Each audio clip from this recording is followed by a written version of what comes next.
Good morning. We're called Lost and Found. My name is Michael. George's name is Baum. Ich spiele Gitarre und Baum spiele Klavier. Now, that's what we're supposed to sound like. It's our actual sound. We always like to start with a song that says, "Do not be afraid." Now, people say, so you sing, "Do not be afraid." Why not be afraid? There are plenty of reasons to be afraid. Our country's struggling to pay off its debt. We're involved in a bunch of wars, and now they're no longer making Twinkies. There are plenty of reasons for fear. And yet the long history of God's dealings with God's people reminds us that the one in whose presence we gather is greater than the one who's in the world. So do not be afraid. Picture yourself. Picture yourself at the Museum of Natural History. You're standing in front of the dinosaur display. When someone comes up behind you and says, "Psst, do you think these dry bones can walk?" You look around for Ben Stiller, and you don't see him. And so you say, "No, these dry bones cannot walk." Well, imagine the messenger of God comes to Ezekiel. "Do you think these dry bones can walk? Do you think that these dry bones could foreshadow the events we celebrated last Sunday and the resurrection of Jesus?" No, these dry bones cannot walk. But with God, they do. That's what we like to sing about. This is a song about Jesus. Ready, Bob? Gonna make these dry bones walk. Gonna make these dry bones walk. God has decided how to monitor. Oh yeah, God has made these dry bones walk. Gonna be the salt where the world is bland. Gonna be the thoughts when the world won't understand. Gonna be the light where the world is dark. Yeah, gonna fight the fight and gonna leave a mark. Yeah. Gonna make these dry bones walk. Gonna make these dry bones walk. God has decided how to monitor. Oh yeah, God has made these dry bones walk. Gonna be the food when the world needs bread. Gonna be the life where the world would be dead. Gonna be the water in a world that would thirst. Well, the first shall be last, and the last shall be first.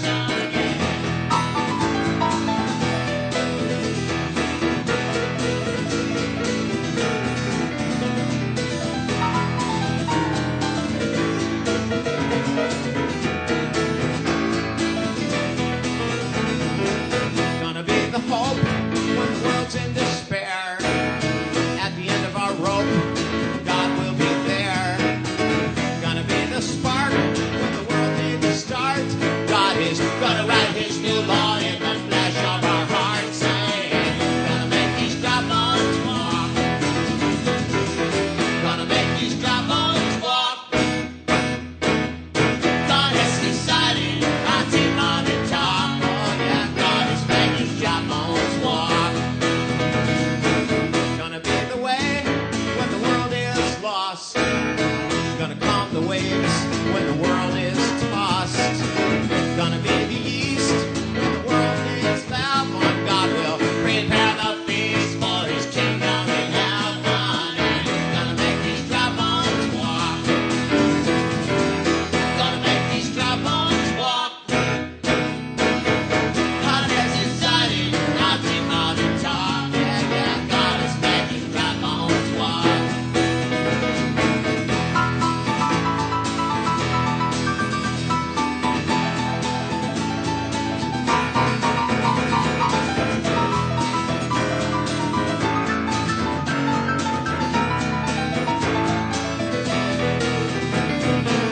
Gonna make these dry bones walk. Gonna make these dry bones walk. God has decided how to monitor. Yeah, yeah, God has made these dry bones. God has made these dry bones. God has made these dry bones walk.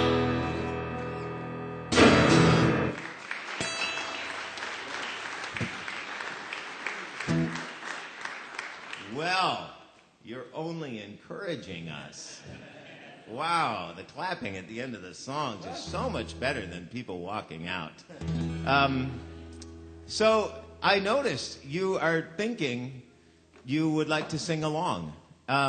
So we'll sing this song through and then we'll teach it to you. We love to sing about the love of God whose name is Jesus, the one in whose presence we gather, the one who is greater than the one who's in the world, the one who's done for us what we can't do for ourselves. This is what the song is about. Ready, Bound? All the lions, they can eat my body, but they can't swallow my soul. No, no, no. My giant crash my party, but they can't get control. No, no, no, no, no, no, no way, baby. No way, baby. All the lions, they can eat my body, but they can't swallow my soul. No, no, no. Okay, so the song goes, oh, them lions, they can eat my body, but they can't swallow my soul. Okay? It means the lions can eat my body, but they can't swallow my soul. Okay? All right, I need a little more guitar. Here we go. Sing with it. Oh, and after the word can't, you can make this noise. If you can't make that noise, or if you didn't bring your own magic spring, then you can just say, slinky. Here we go. All the lions, they can eat my body, but they can't swallow my soul. No, no, no. Keep on trying to crash my party, but they can't get control. No, no, no, no, no, no, no way, baby. No way, baby. They say it growls like a roaring lion. No, no, no, no. Seeking who will devour you. I know that though he keeps on trying, he's no match for Jesus' power, baby. All the lions, they can eat my body, but they can't swallow. Okay, now, one other part I'm going to show you. All right, all the men, you sing with me 6 words, just the men. You're going to sing no way, be, okay? Just the men. You're like this. You're like, no way, baby, and no way, baby. Let me hear you say no way. Excellent singing by the men. Now, ladies, you sing with George. You say no. Okay? The ladies with George, the guys with me. It sounds like this. No way, baby. No way, baby. No way, baby. You gotta sing. Nice. Okay, very good. So we have the men's part, we have the women's part, we have my part, we have George's part, we have the guitar, and we have the magic spring. So sometimes we'll be like this, which means you keep singing even though we're singing something different. Other times we'll be like that, which means shh. Okay, are you ready, Bob? Here we go. Oh, I didn't even know we were up there. That's the view from behind the screen, isn't it? That is. Now, the whole time I was thinking how clever it is that you've displayed a picture of what you would see if there were no screen there. Because that's what we see. But that's just a rear view mirror. It is, right. Wow. Which items may be bigger than they appear. Right. Well, speak of the... Wow, I had no idea we were up there. Man. Okay. Tucking in my shirt. Wow. We were not told about that. Okay, are you ready? Okay, here we go. Now I'm really nervous. Okay, all right.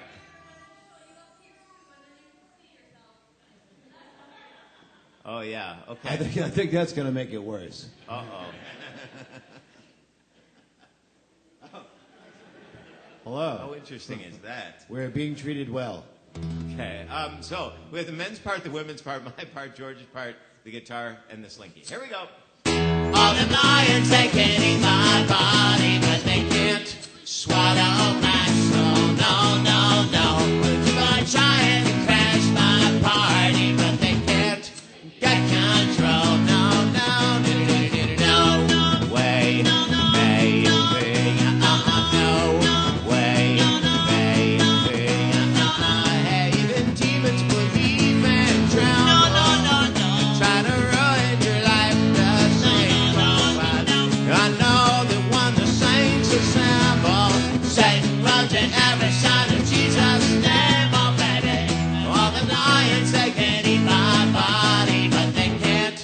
swallow my soul. No, no, no.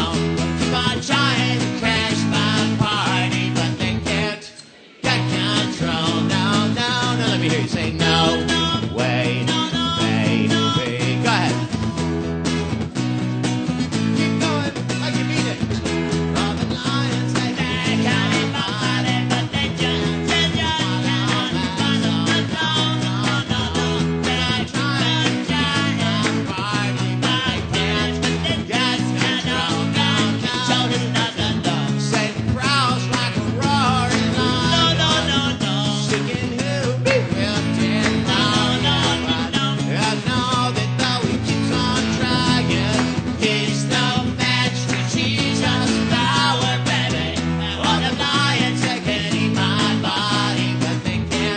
swallow my soul. No, no, no.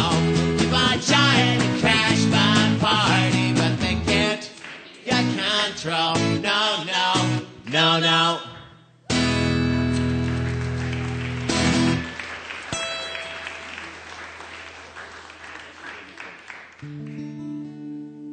You are such good singers. You're welcome. So, we were not always called Lost and Found. We used to change our name periodically so we could get invited back to places. After a while, we stuck with the name Lost and Found. We used to ride our bicycles to all the concerts. One time, when we were a little younger, we rode our bicycles from New York to St. Louis to Miami to San Diego up to Seattle and back to New York. It was 8,000 miles on our bicycles. Along the way, we'd stop each night and play a concert. We were gone for 340 days, and during that time, we wrote one song. And it's what we think of as, in the church where we grew up, Grace Lutheran Church. Maybe you've heard of it. This was what we would think of as a sing-along song. Your part goes, okay?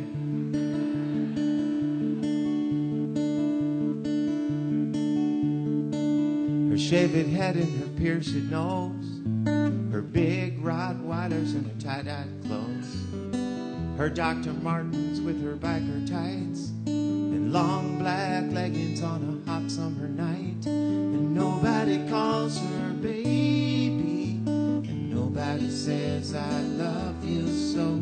Nobody calls her baby, I guess she'll never know.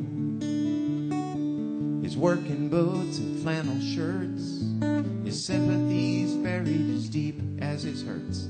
Long, lonely walks with nowhere to go, and his only appointments with a TV show. And nobody calls him baby, and nobody says I love you so.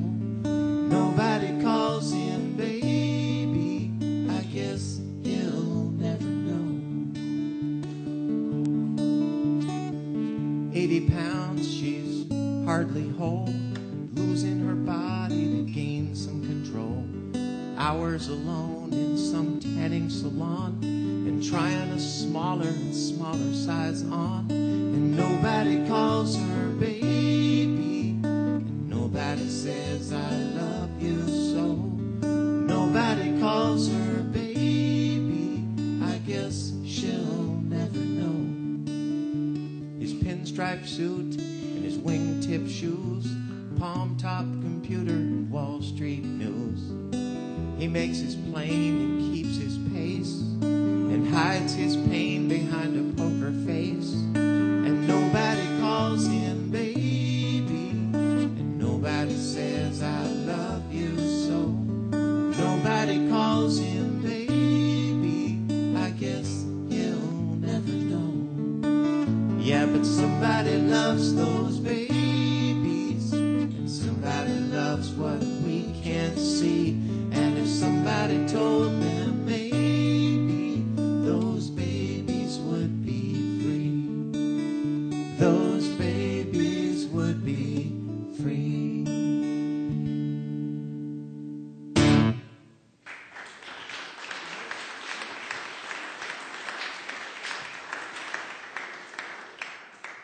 So in the 24th chapter of Luke's Gospel, as you heard, the disciples are walking on the way to Emmaus. And speaking of, singing of someone that you can't see, that we can't see, even though that person is right in front of us, this is what happened to the disciples on the road to Emmaus. You can probably picture it.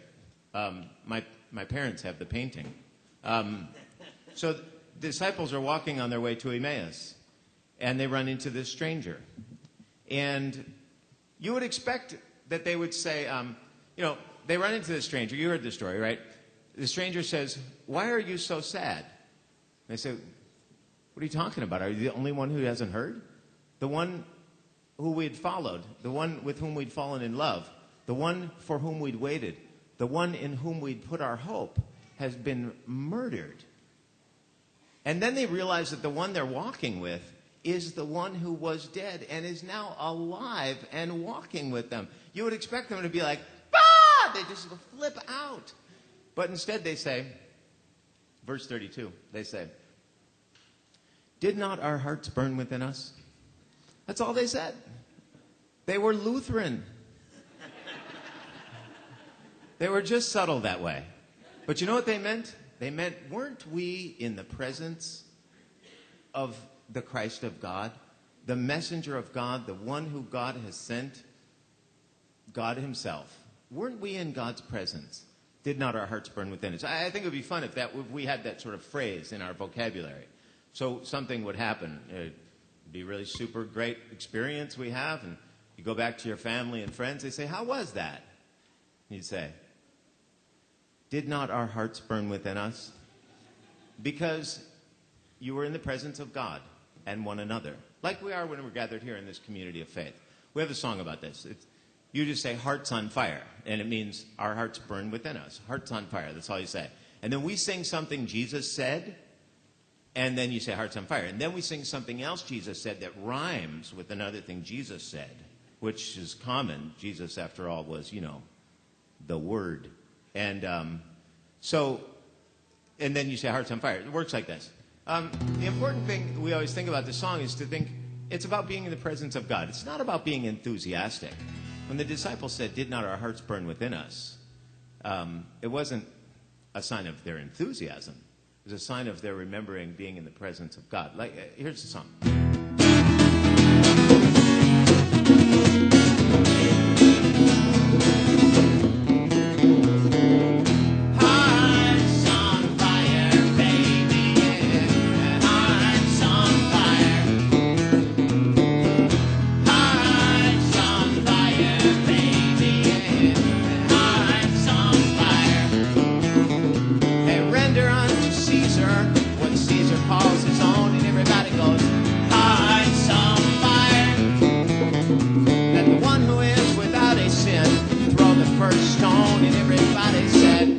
Hearts on fire.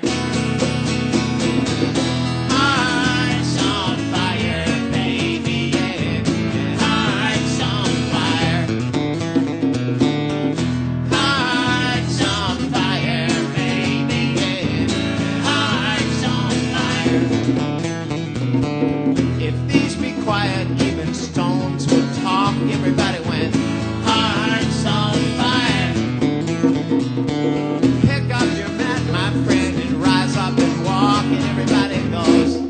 Hearts on fire. Hearts on fire, baby, yeah. Hearts on fire. Hearts on fire, baby, yeah. Hearts on fire. So the first time, I remember thinking about this, our hearts burned within us. Did not our hearts burn within us?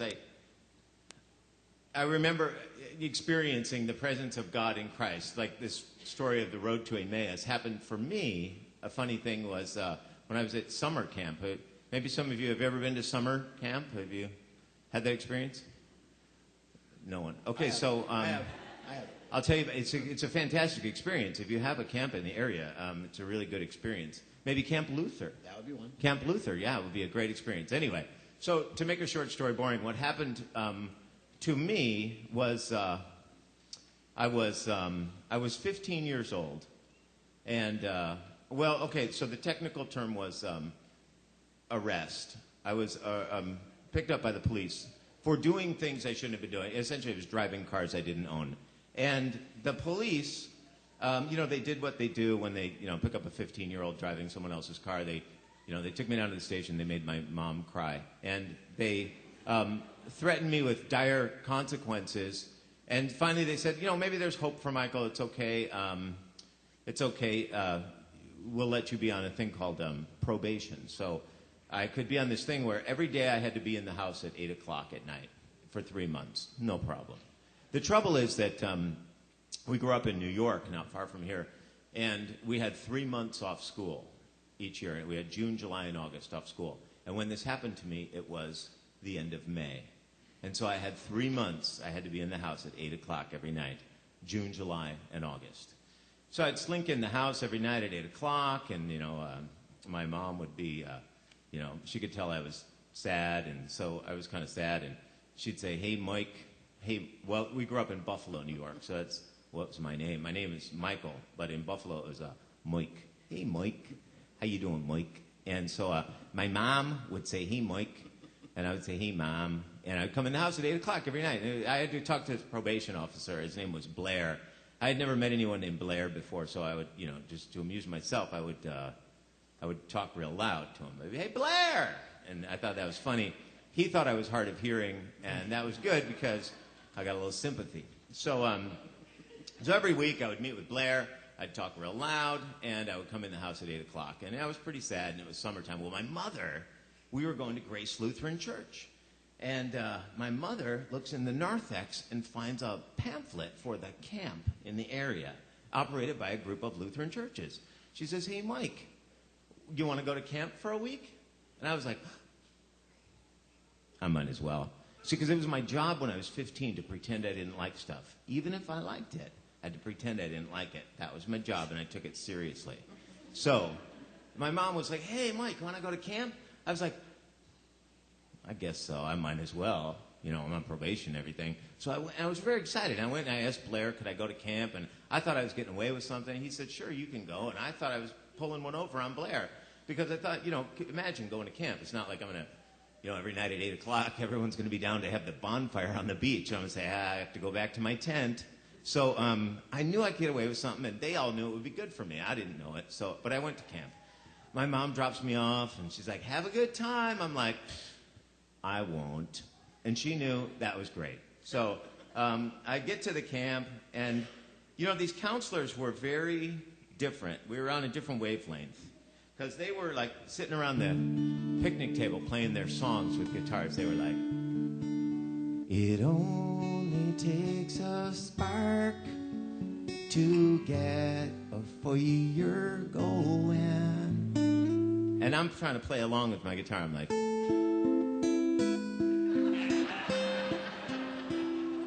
and, we're just in different worlds. And so, anyway, to cut right to the chase, what happened is we had a pretty good time. And on the last day, the last morning of camp, everybody was saying goodbye to each other. And I noticed a lot of the people were just in tears, and they were crying. They were so sad to leave. They're like, bye, goodbye, and they were crying. And I thought, why are people crying? We've only known each other for 5 days. So I was like, goodbye. And we left. I had a pretty good time, though, and my mom said, how was it? When she picked me up, I was like, it's okay. So she knew it was fabulous. And the next week, the counselors called up my mother, and they said, as I grew up single mom, all that kind of stuff, there's no way we could afford to go to camp. And the counselors, they call my mother, and they say, hey, Mike's mom, we're going to pool our money together. If you want to send Mike back to camp for a week, we'll pay for it. Now, it's unbelievable because these counselors, I don't know, well, you're not familiar with summer camp, but these counselors, they're only making like $6.50 a week, right? And they pooled their money, and they invited me back to camp, and this time I came ready to get noticed. I mean, I was so excited, and I went back to camp, and I pretended I wasn't excited, but I was, and I got there, and I brought firecrackers, I brought, anything that could get attention. And so we had a great time, and anyway, during the week, some of the counselors told us their stories. And we couldn't believe these counselors. I mean, they were old, like 21, 22 years old. They were just, our elders. And we gave them all the respect they deserved because they were so old and wise. But they were also fun and interesting. And they told us things like that they believed in Jesus. And we had never heard such a thing. And they had no reason to, tell us anything that was untrue. They just told us that Jesus was important to them. And wow, we couldn't believe it. Well, it was the last day of the camp, the last full day before the final morning. And they said to me, hey, Mike, want to come down and play your guitar at the big closing night bonfire on the beach tonight? And I was like, if you need me, I guess I will. And so I went down there and brought my guitar, and we're all playing along. And they're singing they're singing, everybody ought to know. Everybody ought to know who Jesus is. And I have dropped my guitar pick, but and they're like, everybody ought to know. And I'm over there playing along. I'm like going. And they're like, everybody ought to know. And I'm like. And just as I do this, trying to attract all the attention, I fall off the log that I was sitting on. And there were like hundreds of people. There was all the adults and the college professors and the teens and the children. And we were leading this song, and I was trying so hard to, I was like, and I fell over the back, and all they could see was the bottoms of my feet. And I was so embarrassed, and I thought everybody would just be, he thought he was so cool, but, he fell off the log. And all I could hear was, instead of laughter, all I heard was, everybody ought to know. And one of the counselors reached over and picked me up and put me up on the log, and we just kept singing. I looked up, I was like, who Jesus is. And I realized, these counselors, they loved me, not because I had done anything to deserve it. Not because I was like a good guitar player, because I wasn't, and still am not. And not because I was, cool or interesting, because I wasn't. They weren't even loving me because I was a basic law-abiding citizen of their community, because I wasn't. And they weren't even loving me because I was paying the camp so they could love me, because I wasn't. I was just there, and they reached out to me. They knew that God had loved them, and so they were willing and able to make it real in my life. And the next morning, we're getting ready to leave. Everybody's like, bye, goodbye. I'm like, I'm crying. I'm sobbing. Goodbye, bye. Oh, I love you. I'll miss you. And I was crying. I didn't know what to say. I couldn't put it into words because I was so overwhelmed by the love of God.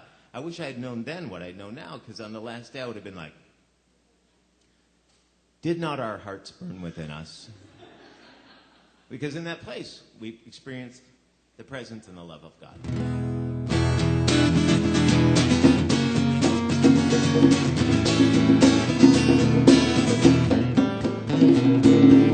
Hearts on fire, baby, yeah.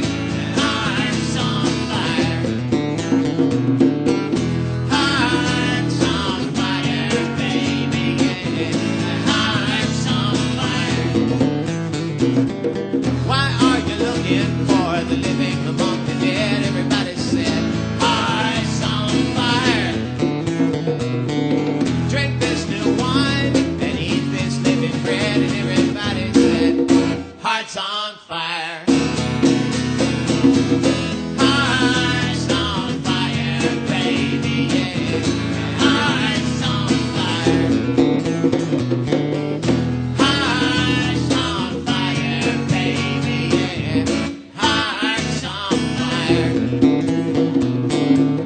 Hearts on fire. Hearts on fire.